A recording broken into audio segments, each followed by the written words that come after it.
आज के मेहमान खुशी से धीरे धीरे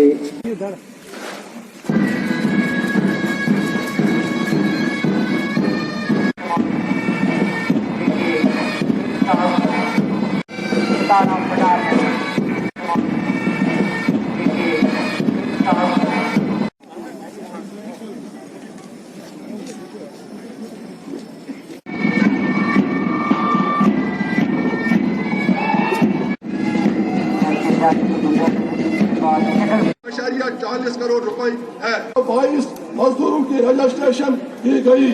मजीद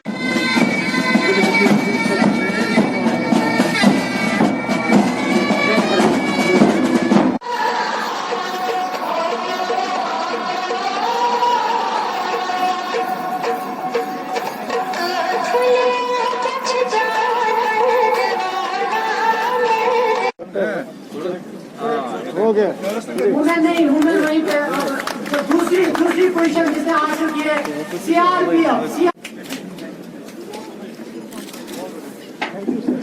भाई चेयरपर्सन शाहजहां को दे रही है। बहुत बहुत मुबारक।